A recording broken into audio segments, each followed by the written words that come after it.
3. Sobre el lenguaje. Consideremos el desarrollo del lenguaje en el niño. Es preciso reflexionar para comprender bien que el lenguaje tiene tal importancia para la vida social que podemos considerarlo como la base de la misma. Es lo que permite a los hombres unirse en grupos y naciones. El lenguaje determina aquella transformación del ambiente que denominamos civilización. Consideremos cuál es el punto central que distingue la humanidad de otras especies animales. La humanidad no está guiada por instintos, como los animales. Al nacer el hombre no se puede prever qué función desempeñará en el mundo. Solo es cierto que los hombres deben llegar a una armonía entre ellos. De lo contrario, no podrán hacer nada. Para ponerse de acuerdo y deliberar, no es suficiente pensar. Incluso suponiendo que todos los hombres dispusieran de una mente muy elevada, en cambio, es necesario e indispensable que se comprendan mutuamente. Ahora bien, el instrumento que hace posible la comprensión recíproca es el lenguaje, medio de pensar en conjunto. El lenguaje no aparece sobre la tierra hasta que surge el hombre. ¿Qué es el lenguaje?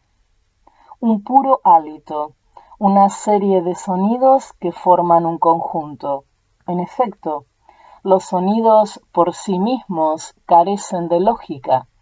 El conjunto de sonidos que forman la palabra plato carece de lógica.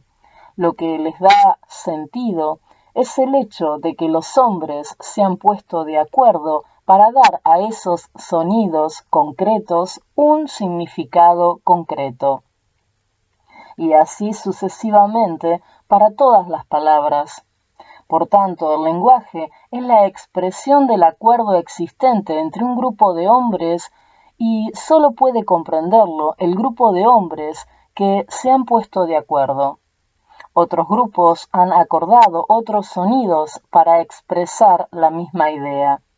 De este modo, el lenguaje se convierte en una especie de muralla que encierra una comunidad de hombres y la separa de las demás comunidades. Es por ello que ha ido adquiriendo un valor místico, y es algo que une más a los hombres que la idea de nacionalidad. Los hombres se hallan unidos por el lenguaje, y éste se ha ido complicando a medida que el pensamiento humano se complicaba. Podemos decir que ha crecido con el pensamiento humano. Lo curioso es que los sonidos utilizados para componer las palabras son pocos, y no obstante pueden unirse de tantas maneras que permiten formar muchas palabras. Las combinaciones de estos sonidos son infinitas. Una vez uno delante de otro, otra vez después, a veces en tono dulce, a veces con fuerza, con los labios cerrados, los labios abiertos, etc. El trabajo de la memoria para recordar todas las combinaciones y las ideas que representan es notable. Pero además de las palabras, también existe el pensamiento en sí, el cual para expresarse debe servirse de palabras agrupadas en la frase. Las palabras deben ser colocadas en la frase en un orden concreto, conforme al pensamiento humano, y no como si se amontonaran objetos dispersos en el ambiente. Por tanto, existen algunas reglas para guiar a quien escucha el pensamiento y la intención del que habla.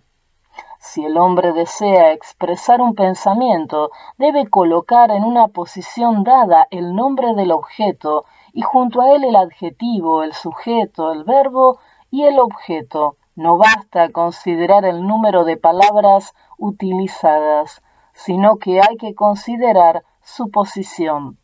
Si queremos dar una prueba de estas diversas necesidades, tomemos una frase con un significado claro y escribámosla sobre un pedazo de papel. Cortemos sus distintas palabras y mezclémoslas a pesar de estar compuesta por las mismas palabras, pero en un orden distinto, la frase no tendrá ningún sentido. También en este orden los hombres deben llegar a un acuerdo. Por tanto, el lenguaje podría ser llamado la expresión de una superinteligencia. Han existido lenguajes que se han complicado tanto que al desintegrarse la civilización a que pertenecían cayeron en desuso y resultó tan difícil recordarlos que desaparecieron. A primera vista, el lenguaje parece ser una función de que nos ha dotado la naturaleza, pero reflexionando nos damos cuenta de que se halla por encima de la naturaleza. Es una creación supranatural producida por una inteligencia colectiva consciente. En torno al lenguaje crece una especie de red que se extiende sin límites. No hay límites para su expresión. Por ejemplo, el estudio del sánscrito y del latín, que se prolonga años y años, no basta para hablarlos a la perfección. Así pues, no existe nada más misterioso que esta realidad. Los hombres deben ponerse de acuerdo para expresar cualquier actividad y para ello deben servirse del lenguaje, uno de los instrumentos más abstractos que existen. La atención que se ha prestado a este problema ha conducido a considerar que el niño absorbe el lenguaje. La calidad de esta absorción es un hecho grande y misterioso que los hombres no han considerado suficientemente. Se acostumbra a decir, los niños viven entre gente que habla y por eso hablan. La constatación superficial, cuando consideramos las innumerables complicaciones que presenta el lenguaje, y sin embargo durante miles de años no se ha ido más allá de este concepto. El estudio del problema del lenguaje ha suscitado otra observación, y es que un lenguaje, por más difícil y complicado que nos resulte en alguna época, ha sido hablado por gente inculta.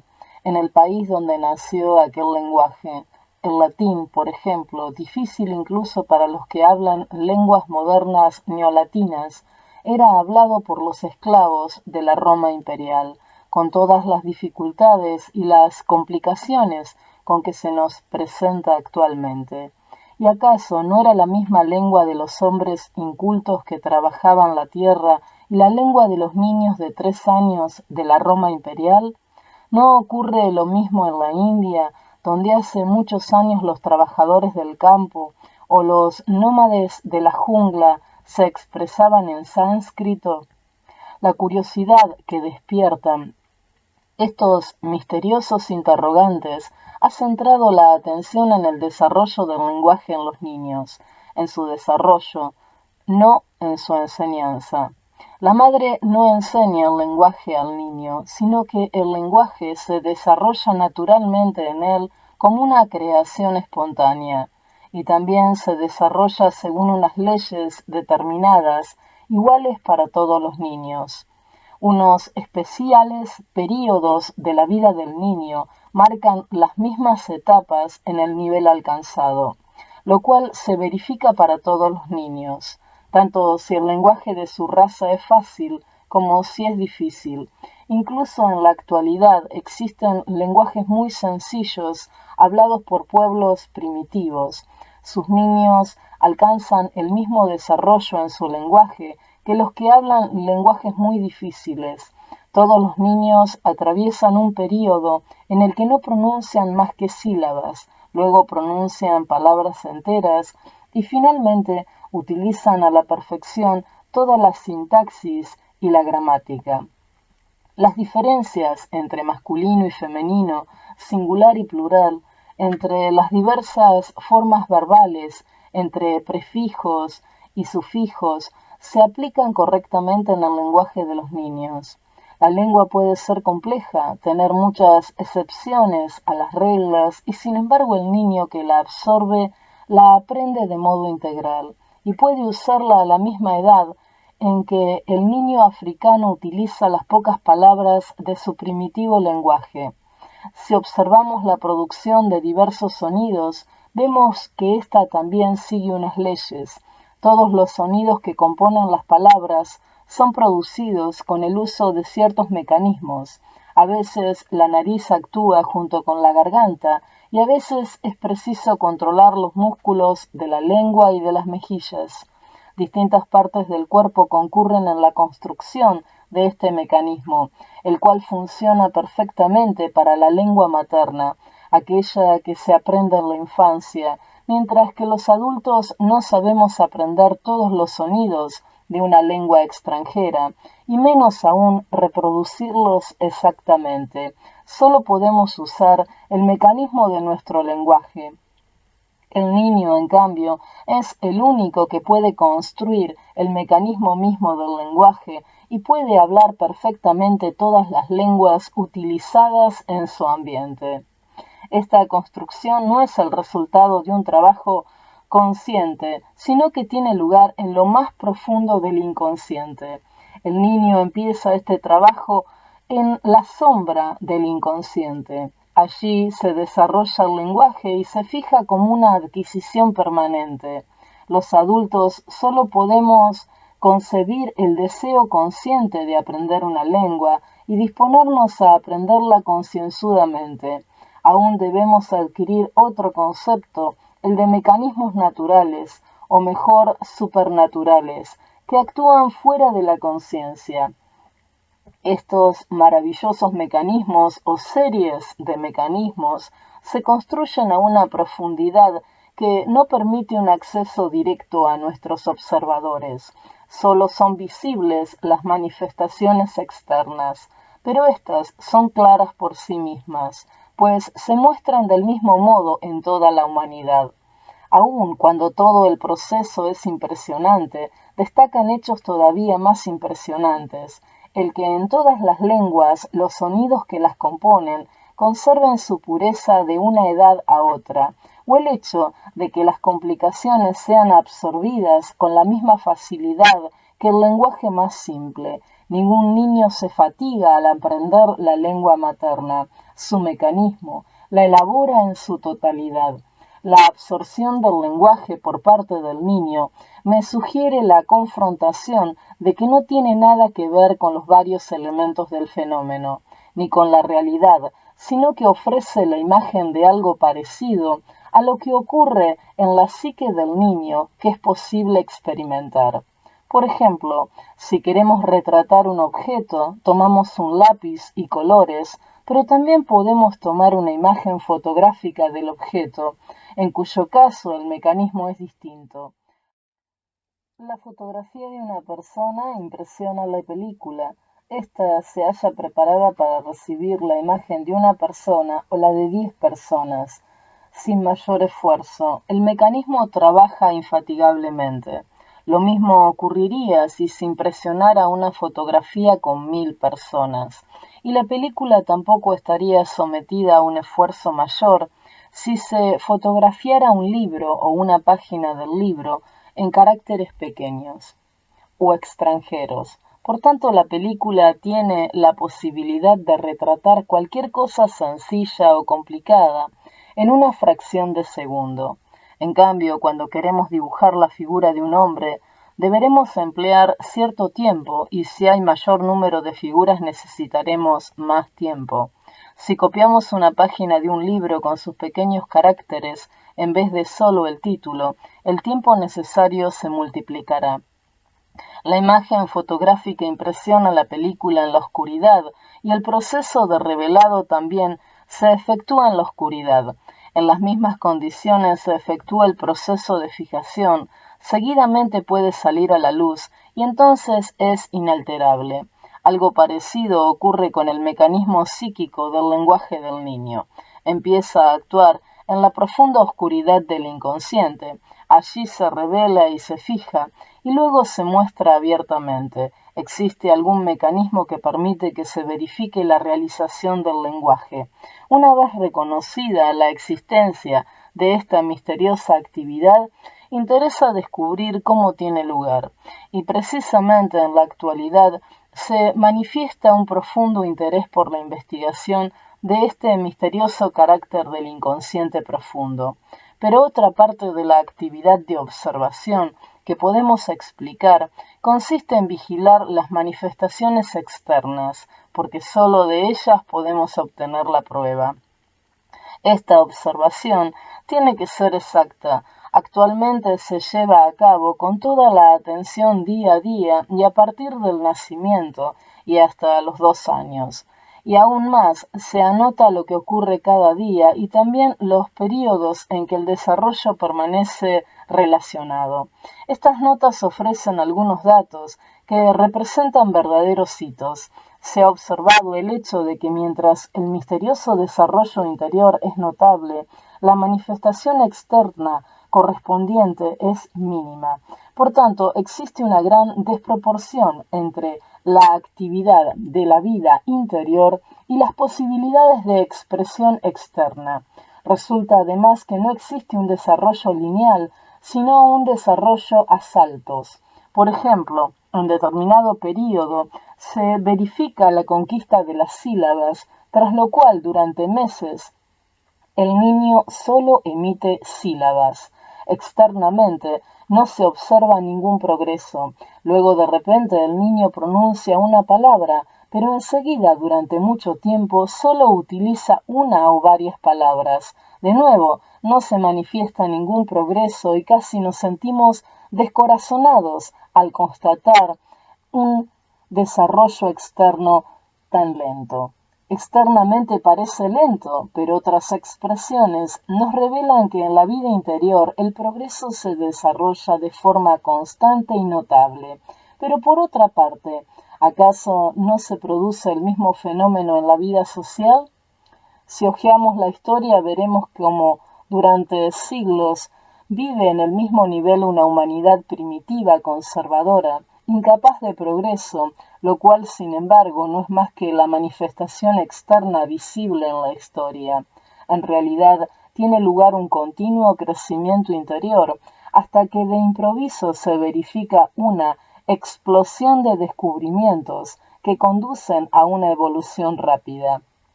Luego sigue otro período de calma y de progreso lento, seguido de un nuevo impulso externo, etc. Lo mismo ocurre con el lenguaje del niño. No se produce solamente un lento y continuo progreso de palabra a palabra, sino que también se producen fenómenos explosivos, como los que denominan los psicólogos, que aparecen sin ser provocados por las enseñanzas del maestro y sin razón aparente. En el mismo período de vida se produce improvisadamente en el niño un desbordamiento de palabras pronunciadas a la perfección. En 3 meses el niño casi mudo aprende a usar con facilidad todas las complicadas formas de los nombres, sufijos, prefijos y verbos, y esto ocurre siempre a finales del 2.º año de edad. Por tanto, debemos animarnos con el ejemplo del niño y esperar. En las épocas de estancamiento de la historia, cabe esperar algo similar para la sociedad. Quizás la humanidad no está tan inmóvil como parece. Quizás ocurrirán cosas maravillosas que serán las explosiones de una vida interior oscura para nosotros. Estos fenómenos explosivos y esas erupciones de expresión continúan presentándose en el niño después de los 2 años de edad. El uso de las frases simples y compuestas, el uso del verbo en todos sus tiempos y modos, incluso en subjuntivo, el uso de varias preposiciones subordinadas y coordinadas aparecen del mismo modo repentino y explosivo. Así se completa la construcción psíquica y el mecanismo de expresión del lenguaje del grupo al que pertenece el niño, raza, nivel social, etc. Este tesoro preparado en el subconsciente es confiado a la conciencia y el niño, en plena posesión de este nuevo poder, habla y habla sin descanso. Después de este límite de 2 años y medio que marca una línea de demarcación de la inteligencia en la formación del hombre, se inicia un nuevo período en la organización del lenguaje, el cual continúa desarrollándose sin explosiones, pero con gran vivacidad y espontaneidad. Este segundo período se extiende más o menos hasta los 5 o los 6 años. Es el periodo en el que el niño aprende gran número de palabras y va perfeccionando la composición de las frases. De hecho, si el niño vive en un ambiente donde oye pocas palabras o un lenguaje dialectal, solo utilizará aquellas palabras, pero si vive en un ambiente de lenguaje culto y de rico vocabulario, el niño podrá fijarlo todo en sí mismo.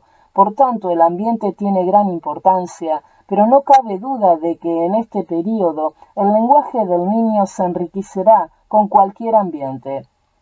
En Bélgica, algunos psicólogos descubrieron que el niño de 2 años y medio posee de 2 a 300 palabras, mientras que a los 6 años conoce miles de palabras. Todo esto tiene lugar sin maestro, por adquisición espontánea, y resulta que una vez que el niño ha aprendido todo esto por sí mismo, lo enviamos a la escuela y le enseñamos el alfabeto como una gran adquisición.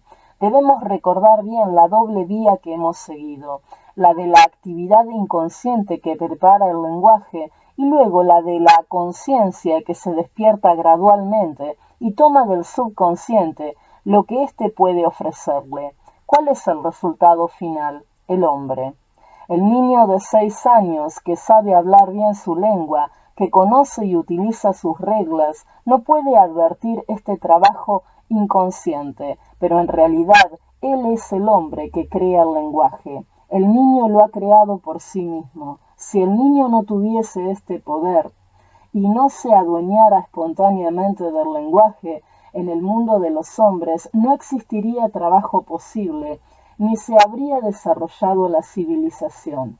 Este es el verdadero aspecto del niño y esta es su importancia. Él lo construye todo, por tanto edifica los cimientos de la civilización. Por ello se debería proporcionar al niño la ayuda que necesita y una guía para que no tenga que avanzar solo.